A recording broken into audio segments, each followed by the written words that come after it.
Hezbollah से युद्ध विराम समझौता करने के बाद इजराइल ने दोबारा हमले शुरू कर दिए हैं और इजराइल ने दक्षिणी लेबनान में हिजबुल्लाह के कई हथियार डिपो पूरी तरह से तबाह करने का दावा किया।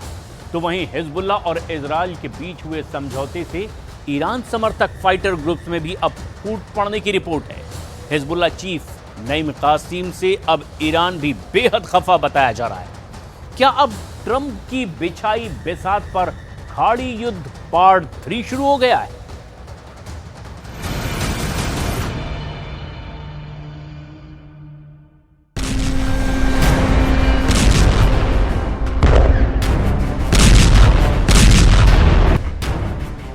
क्या इजराइल युद्ध में हार गया?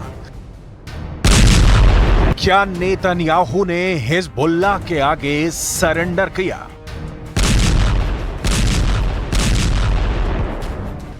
हिजबुल्लाह चीफ नईम कासिम जो ऐलान कर रहे हैं, सुनिए। इस दावे के साइड इफेक्ट बाद में देखिए।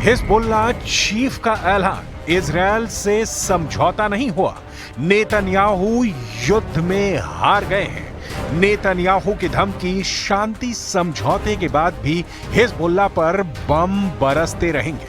अमेरिका इस गलत फहमी में है कि खाड़ी युद्ध का बहुत जल्द खात्मा हो जाएगा।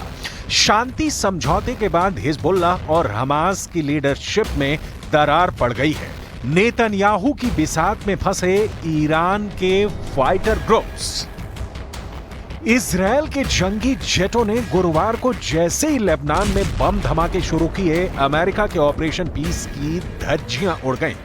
युद्ध समझौते के कुछ घंटे के भीतर इजराइल ने हिजबुल्लाह के बड़े हथियार डिपो मिलने का दावा किया और फिर आतिशबाजी शुरू हो गई। 60 दिन तक हमले ना करने की शर्त टूट गई। आईडीएफ ने बमबारी के बाद चलाए गए सर्च ऑपरेशन में एक मस्जिद से भारी मात्रा में हथियार बरामद कर हिजबुल्लाह पर हमले जारी रखने का नया बहाना तलाश लिया है। द यरूशलम पोस्ट के मुताबिक इजराइल ने सीरिया लेबनान के बीच उस रूट को खोज निकाला है जहां से हिजबुल्लाह फाइटर्स को हथियार सप्लाई किए जा रहे हैं। अल्लाह अकबर, कदम यल्ला कदम।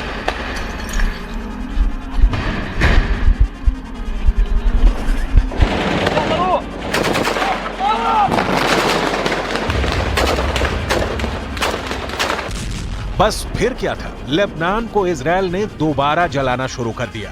फिर से बारूदी बवंडर में घिर गया लेबनान। बस्तियों में फट रही मिसाइलें, गांवों में ड्रोन के धमाके, कहीं जंगी जेट से रॉकेट की बौछार, कहीं बारूदी गोला उगलते टैंक। कहीं देखा नहीं होगा ऐसा युद्ध विराम।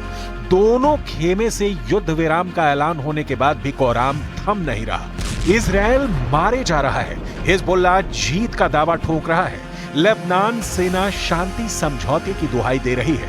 ईरान और हमास युद्ध विराम समझौते के बाद भड़के हुए हैं। लेबनान से ज्यादा भीषण हमले इजराइल ने गाजा में शुरू कर दिए हैं। ये युद्ध उलझता ही जा रहा है। महाशक्तियों के दांवपेच में, नेतन्याहू की जिद में, खामेनेई के इंतकाम की आग ने ऐसे युद्ध की पटकथा लिख डाली है जिसका कोई और छोर नहीं नजर आ रहा। लड़ाई जैसे जैसे तेज हो रही है, विभीषिका भयावह होती जा रही है, मगर कोई झुकने को तैयार नहीं है। ना तो ईरान, ना लेबनान, ना हिजबुल्लाह, ना हमास। नेतन्याहू के कदम पीछे खींचने का तो कोई सवाल ही नहीं। प्राइम मिनिस्टर नेतन्याहू ने साफ कर रखा है कि यह युद्ध हमास के टोटल सफाई के बाद रुकेगा। इजराइल के एक एक बंधक की रिहाई तक लड़ाई जारी रहेगी, लाशें बिछती रहेंगी। हिजबुल्लाह फाइटर ने सितंबर के बाद पहली बार अपने फाइटर का जनाजा निकाला है।